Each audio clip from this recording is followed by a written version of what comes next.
with the intention of seeking Allah subhanahu wa ta'ala alone. So I decided this one night, I prayed 2 rak'ah and I made dua and I said, just, Ya Allah, just please help me to have clarity in Islam. Please give me this wisdom to understand your faith and show me if this is the right way for me. So I started reading the Quran again. I started, the way I got most of my knowledge would be from books, and then I'd sit on YouTube and I'd watch so many lectures, hours and hours of lectures. And at this time I was still Sunni, because back from the time when I was with my fiance, I met a few other Muslims. They were friends of his, and I'd mentioned Shia Islam to them, and their response was, don't learn about the Shias. They're disgusting. They're kafir. You know, they do this, they do that. You know, they put me off. So I wasn't even considering it. But this one day kind of, and I see it as a miracle now, I just sitting on YouTube watching lectures, I came across this one lecture, and from the start I noticed it was quite different from other lectures I'd been watching, because, you know, people were shouting salawat, and at the time I didn't know what salawat was and why they were doing it.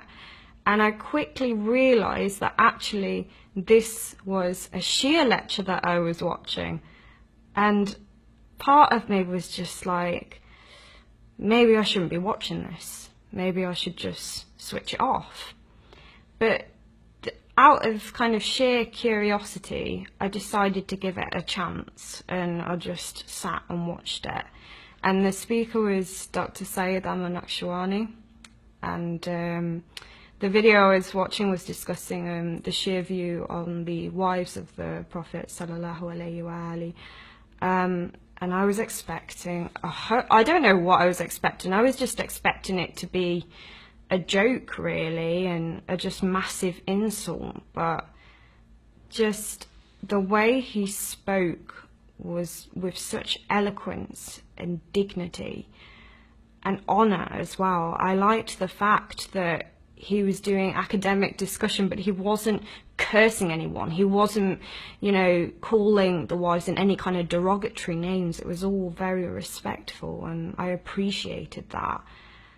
And I just couldn't help but just, like, listen to these arguments and think they actually make sense. I can see where he's coming from.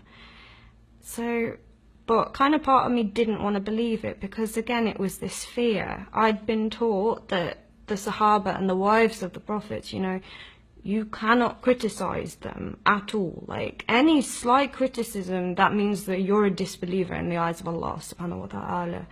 So even though I did believe it, I didn't really want to. And by the end of this lecture, just like, I found it so bizarre, like when they were talking about Imam Hussein alayhi salam, and everyone had started crying, and I was sitting there thinking, why are they all crying? I don't understand. This is really strange. I didn't understand how they could sit there and cry about a man who lived over, you know, 1400 years ago. It was very, very strange. But it was simply because of those arguments that Aman-Naqshbandi made, I decided, well, maybe I should watch a few more of his lectures, and I did, alhamdulillah. And I learned so much. All these misconceptions I had about Shia Islam, they just disappeared. There was a reason why the Shias do what they do. They do it because of the Quran, and they do it because of the Sunnah. And following on from that, I learned about the Ahlul Bayt alayhi salam, and I watched the biographies of each member, and I just really did feel a love, and I felt a renewed sense of love for the Holy Prophet sallallahu alaihi wa alihi, and then his family as well. And it was just so incredible and so moving to know these people in such an intricate way. And it made sense to me that the Prophet would not leave his ummah without a leader, because this was the same man who would cry at night for his ummah. He was scared for his ummah. He was scared that people were going to go astray. So why would he, and why would Allah himself leave these Muslims alone without a leader? And when I learned about Ghadir, and just knowing about the life of Imam Ali alayhi salam, it is as if Allah subhanahu wa ta'ala prepared Imam Ali from the very beginning to be the successor of Prophet Muhammad. And I think just a real turning point for me was just learning what happened after the Prophet died. I realised that I'd been lied to about certain things. I realised that, you know, I'd been to Friday prayers before, and the Imam, he was just like saying, oh, you have to hold on to Quran and Sunnah. And when I learned it was actually Quran and Ahl Bayt, I had a copy of Sahih Muslim in my room, and I rushed over to go and get it, and I checked and I could see it with my own eyes, and I just thought, my God, I can't believe I've been lied to about this. And then kind of even more severely, when I learned about the story of Fatima Zahra alayhi salam, you know, I'd been told by Sunnis that Fatima had died of grief when her father had died. And when I found out what really happened to Fatima, it broke my heart, and I felt completely disgusted with myself that I'd been lied to and that I allowed people to lie to me.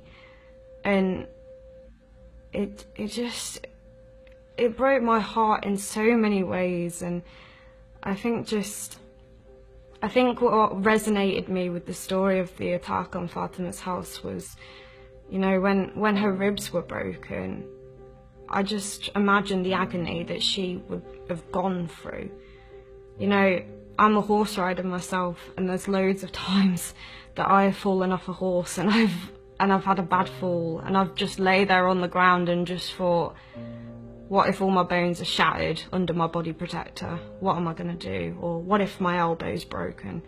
You know, in this day and age I could just go to A&E, but Fatima didn't even have that. And just the suffering that she had to go through, the beloved daughter of the Prophet, it really disgusted me that people were covering that up. And I think after that, the story of Imam Hussein alayhi salam touched me as well, because, you know, Sunnis, they just brush over Karbala, they say it's not important. But when I realised that Imam Hussein was attacked and killed by fellow Muslims, it really kind of shook me in a way. I could see that Karbala was doing like a divide between Islam and what wasn't Islam. And when I knew what Imam Hussein alayhi salam was fighting against, I just thought, you know, I have to accept Ahl Bayt alayhi salam. Of course I do. I can't turn away and say that I'm not on Imam Hussein alayhi salam's side, because if I do that, I would feel like that I would be betraying him. I feel like I'd be betraying my Prophet, and I would almost feel like I was on Yazid's side in a way. So the time I decided that I was definitely going to follow the path of Ahl Bayt alayhi salam was actually during last Muharram. I don't know, I just got to a point where I was watching so many lectures, and I got to a point now, I was watching these lectures and it was just touching me so much that I was getting emotional as well. Like, I would be crying at these lectures and they would affect me so much that I would just think about them all day. I think, like, during Muharram, I focused quite a lot on looking at the character of Zainab alayhi salam. And when I learned of her story, I sobbed for about an hour after finishing that lecture because of what she had gone through. I couldn't believe that one human being could face so much, you know, losing your family like that. I just couldn't imagine it. But the thing that really inspired me, because at this time I was still really suffering with my mental health. I was back and forth to the doctors all the time. They kept changing my prescription all the time. I was on various different pills, and some of them were having really bad side effects on me, and it was just a really exhausting process. But the thing that struck me about Zainab alayhi salam was the fact that even on the 11th night of Muharram, she was praying Salatul Layl, not even an obligatory prayer, but she still did it, and she never complained about Allah subhanahu wa ta'ala during all that time.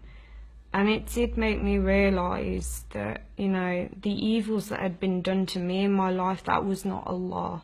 That was mankind. That if anyone is to blame for the things that have happened to me, it was not Allah subhanahu wa ta'ala. Allah has always been there. He's always been on my side, and He's always wanted me to find Ahlul Bayt alayhi salam. So after that I decided, I've got to be a Shia, and I decided as well, I'm going to adopt an Islamic name.